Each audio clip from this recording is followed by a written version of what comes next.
Hey everybody, Jay the Fish Guy here. So it is first thing in the morning on a Saturday. I woke up this morning to a couple of missed phone calls and a message from last night at around 11 p.m. Went to bed early. Typically, I have to shut my ringer off on my phone to be able to get any sleep because, well, notifications just go off all the time. Sadly, it was probably a bad idea. Messages and the phone call was from the bank. For some reason, somebody was at the bank, at the tank, at 11 o'clock last night, and they're saying that water was coming out of the tank, spraying out of the tank. And yesterday was the first day that it was installed. I installed it first thing in the morning, 9 a.m., Somebody was there with the tank. The place was open until 6 p.m. 6 p.m., no issues apparently, or if there was, nobody noticed. So I'm sitting here at the bank waiting for somebody to get here. Luckily, it's just literally 5 minutes down the road for me. Frustrated to say the least. Having this tank at the house for over a week, everything running fine, got the corals in there, everything looking great. And to have this on day one, from a business perspective, it's a kick in the nuts because this is, the first time I've ever done anything fish tank related with the bank, and this is their first impression. That's the frustrating part of doing this for a living. As a hobbyist, you guys get to have your tanks at home. You're around your tanks while you're home. You go to work, you go out, whatever, but you come home to your tank. For me, I set the tanks up and I go home, and it's not always the client's responsibility to be watching this tank 24/7, and obviously everybody goes home at night. So it extremely frustrating to have this issue pop up immediately. So the tank, I'm assuming, is intact because if it had a crack, if it had a leak, I would have noticed it at home. It didn't crack in transport, set everything up, nothing was having an issue. The only thing I can think of is that I had that Coralia power head up near the top. And if a cord got pulled, if something got out of whack, this is dealing with the public, so you got people coming in and out all day, sometimes nosy people that like to poke at stuff, not to say that I may or may not be at fault, because, who knows, I could have pulled the cord as I was leaving or whatever. Doubtful, but it's possible. So if that Coralia was pointed up at all, and it was right next to the side, water could start weeping over the edge. At 11 o'clock last night, when they noticed this was having an issue and there was a concern that the water was going to get onto the plugs, the electrical, whatever, they pulled the plug on the whole tank. So 11 to 12, 1, 2, 3, 4, 5, 6, 7, 8, it's almost 8:30 now. So 9-10 hours without power, no circulation, no nothing, and there's 3 fish and a whole bunch of corals in there. I'm hoping I don't go in there to find a just completely devastated tank. That would be extremely, extremely disappointing to have that happen literally within 24 hours of having it set up after having done so well at the house. So I'm going to sit here and wait till somebody gets here, and fingers crossed that it's something simple. I brought some extra water with me to replace whatever might have leaked out. Towels, obviously. There's a concern that the stand that it's on, it's particle board, just a classic desk. I'm hoping that isn't affected at all. So again, fingers crossed. I'll let you guys know. All right, so this is what I walked into. The desk was pulled away from the wall.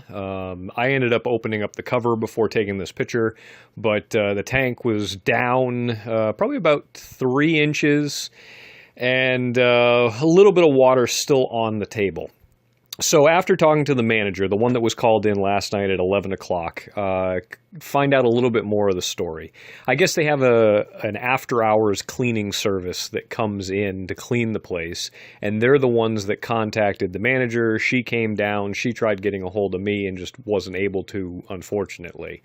So luckily, she had enough foresight that when she unplugged everything, because again, there was a concern with the electrical that I'll get into in a second, she knew that it was bad to have everything off, so she managed to plug in the Coralia pump, or to turn on the Coralia pump, I should say, and keep that running. And I will say that's probably what saved this tank from just a massive issue, and would have taken probably at least a week or two to come back from at the very least. And at that point, coming close to the end of the month, well, all of a sudden my display gets pulled out because it's just for this month.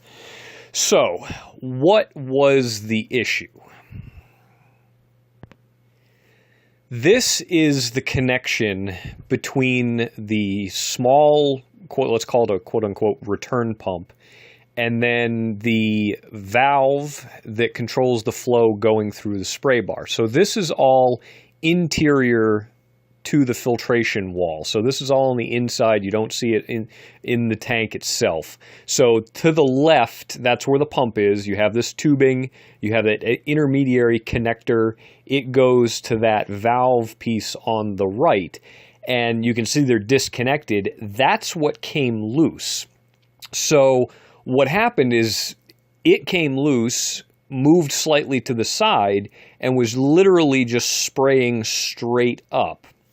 And even though this is a kind of all-in-one tank and the top's pretty well sealed, this is actually probably a pretty potent little pump, and it was enough to just spray water slightly out of the tank, and over time it just, you have a lot of water outside of the tank.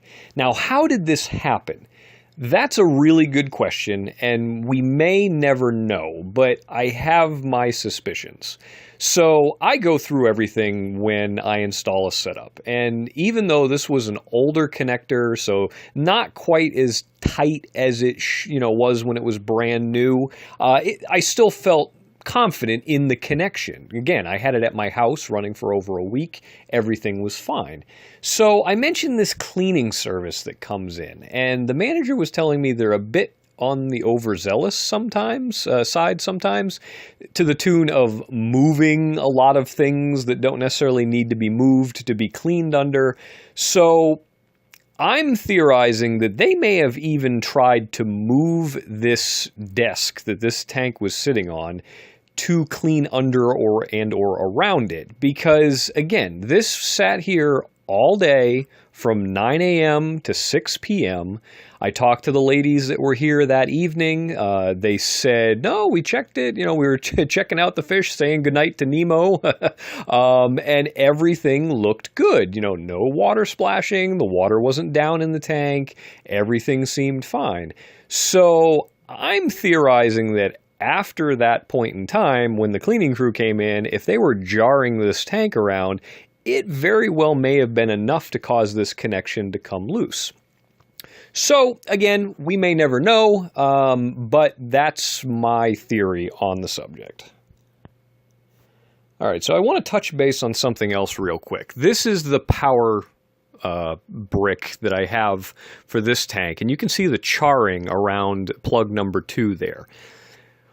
I had this set up to where there was a so-called drip loop. So if water was to run down the cords, it would go down the drip loop before it would go into the power brick. Now, when the manager first arrived, she said she didn't notice anything as far as smoke or charring or anything like that. But after things started moving around, they were cleaning up the water a little bit.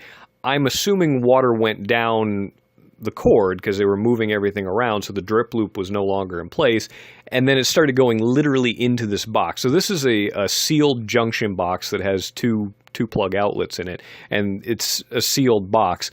When I pulled this cover plate off, there was actually probably about a 1/4 inch of salt water inside this junction box, and thank goodness, again, that she had the foresight to kind of unplug everything. She ended up plugging the Coralia right into the wall. You can see it over on the right there. It could have been a lot worse because, as we know, salt water is a great conductor of electricity. So I want to touch base real quick on this about drip loops. So here's a great diagram, very simple, very straightforward, on what a drip loop is. Any cords coming out of your aquarium that are then getting plugged into a power strip, a wall outlet, need to have a drip loop in place. If it literally just goes straight down and straight into a power brick or your power strip or whatever you have going on, you will potentially have a catastrophic failure, because if salt water gets into a plug, it cooks it. And if you don't have circuit breakers or GFOs in place that will trip when this happens, you could potentially have a fire. So it's definitely not anything to screw around with, and a very, very commonly overlooked thing when dealing with our aquariums is, this is some serious safety concerns here that you really need. It's very simple. It's, again, just like the diagram shows, make sure you have cord going down to the ground before it goes into the outlet or into the power strip. So, if your tanks don't have something like this set up, or at least some kind of fail-safe in place so that the water doesn't go directly into your outlets, you should really go address that sooner rather than later. All right, guys, so here you have it. The display all back up and running. This is literally 10 minutes after I got everything back together, back running, all cleaned up, all back in place. All the corals are in their final placements. All the fish are accounted for. We haven't got a little starfish on the front panel there. Looking good, and everybody at the bank is happy. All right, guys, so crisis averted. Yay. Luckily, this didn't happen on a day. I mean, this is Labor Day weekend, so if it had happened tonight, being Saturday, it could have gone Sunday, Monday, and nobody would have seen it till Tuesday. So very excited that everything's back the way it should. Fixed the random issue that was the cause, and everything's back to normal.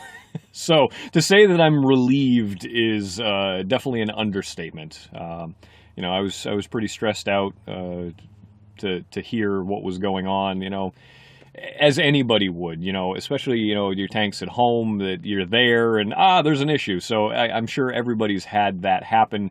For me, this is my livelihood. This is my business. This is what I rely on. So when something like this happens, it's twice as stressful. So thanks a lot for watching, guys, and we'll catch you on the next one.